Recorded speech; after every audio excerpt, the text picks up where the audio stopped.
going on, y'all? This is OBB, the Diecast News Guy, bringing you guys with a classic NASCAR Diecast review. And this one was a really cool recent purchase that I just got from my one of my local Diecast dealers that, I'm going to dearly miss shopping at because I am moving right now to Florida. But it is on Casey Mears' 2005, this car doesn't even want to focus, damn it, 2005 Target Dodge Charger for Target Chip Ganassi Racing with Felix Sabates.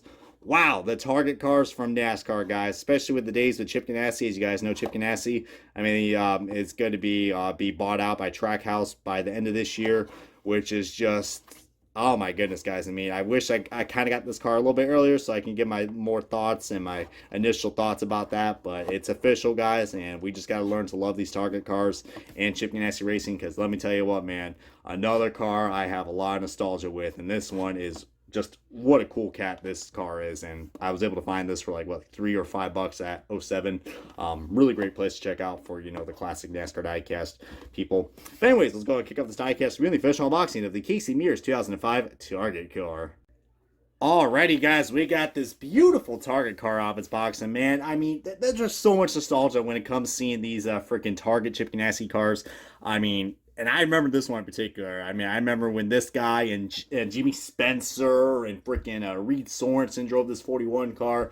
I think Reed Sorensen was all the guys. I think it was the one that made the 41 car pretty famous, especially in the Busch series. But yeah, Casey Mears, guys, he was the guy that kicked off this 41 Target car, and hopefully in some good directions. I know there was Jimmy Spencer, but besides the incident he had with Kurt Busch at the Brickyard, yeah, what really much Jimmy Spencer really did in the 41, I don't know. Maybe he did a lot more, but I did review his 41 Energizer car. So if you guys want to check that out, guys, that'll be in the Diecast Reviews playlist. But this is pretty cool, man. Casey Mears, it's just one of those underdogs that you really, not really much has really been talked about him lately.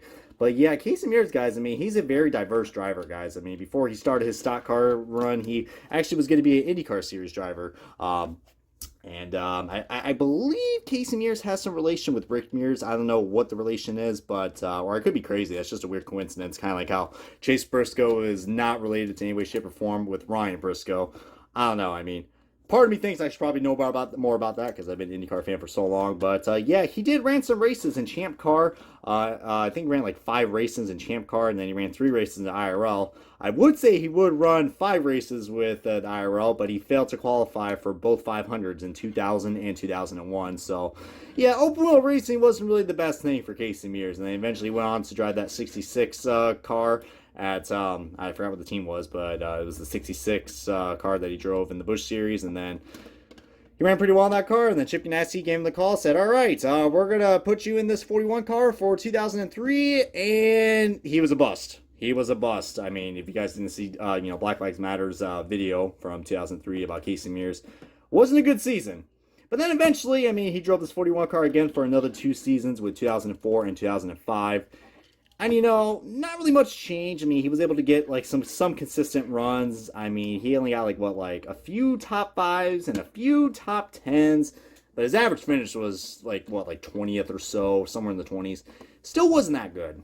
And then Casey Mears eventually made the move to the 42 car in his final year with Chip Ganassi Racing in 2006. And statistically, that was probably his best season in his career alone. I think he finished like 14th, I think, in the standings.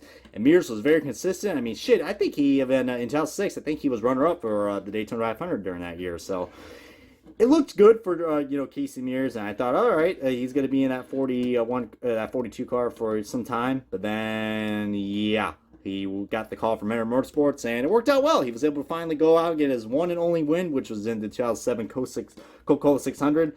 And my God, guys, that National Guard 25 all camouflage car, whoo, that thing is a beauty.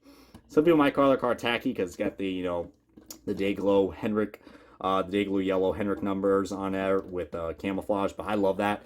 But these Target cars, man, they're pretty damn cool. And one thing I like about the Target cars is just the amount of sponsorships that the Target cars had. I think he also drove a Susan G. Komen pink car as well, where it was like white and pink, which it looks pretty cool. But if you look where this guy's where there's like a silver trim that's around where the red and the white means, where the red is outlined, it's metallic. I didn't even notice that, guys. You guys can barely tell on this camera, but if you look in the reflection, that is like a metallic finish where that silver is, which is a really nice detail. But we're going to play a nice little sponsor game that my good buddy Race211 always used to do with the Target cars. You can barely read those sponsors right there, but I think I see Snap-on and Lexer and a few other sponsors right there. But if any sponsors look familiar, comment below which sponsors you use. We got Gillette, Clorox, GE, and we got Target, Fujifilm. Does people even use that shit anymore? I mean, who uses film cameras anymore? Cream Savers, I think that's freaking Lifesavers, Coca-Cola, Airwick, Microsoft, Dodge. Oh man, I love Dodge. Oh my goodness. Is that a Kmart logo? No, it's not. Would it be odd if that'd be a Kmart logo, but I think that's some other sponsor. Energizer, it's a bunny that keeps on rolling and rolling, or running and running. Nicorette. I mean, that's a pretty familiar sponsor if you guys didn't see my Jeff Gordon review yet on that car. And this side is pretty much exactly the same as the other side. So, yeah, the 41 Target car, man. Not really much has happened with this, but I love the Dodge Charger body style. I mean, look at that thing, guys. Oh, one day we'll have Dodge back. I mean, I don't think they're ever going to come back, but a man can only dream. I mean, those Dodge body styles, especially the Chargers.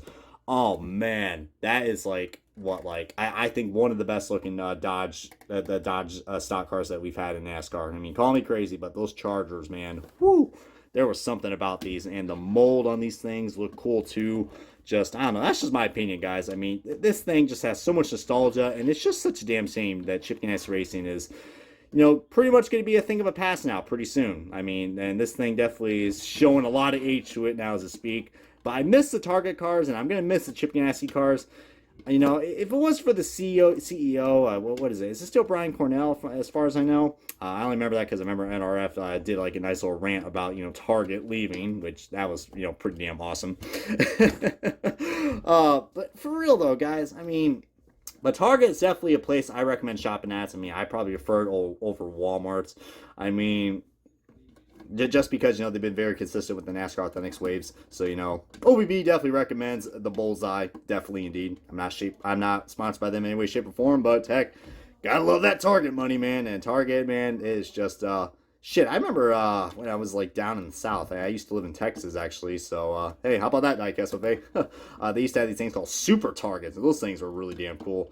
But, yeah, that's just not the point of this video. But really do recommend picking this diecast up. Or, I don't know, guys, if you can find all the other Target cars. I mean, I think the next one I'm going to have to get is probably Reed Sorensen's Target car from 2006 or 2007, where the colors are inverted. Goodness gracious, man. I just love these Target cars, man. They stand out, and they're just so simple. But I just love it, man. And just like I said, playing that sponsor game and seeing all the different types of sponsors you got on here, it's pretty damn cool. And they even ran the Target primary car with some side sponsors. Like sometimes they'll have the sponsors change up. Like you'll have like Nicorette, or I don't know, like a Lysol or something like that. I mean, he ran a few of those, and there was just some nice variation I liked with the Target cars, and they even did it with IndyCar too when they sponsored for Chip Ganassi. But anyways, guys, this is going to wrap up the diecast review of Casey Mears' 2005 Target Dodge Charger for Target Chip Ganassi Racing with Felix Sabates. Comment, like, subscribe, and this has been OBB, the diecast news guy. Keep that bullseye rolling along, and yeah, I'll see you guys next time on another NASCAR diecast review.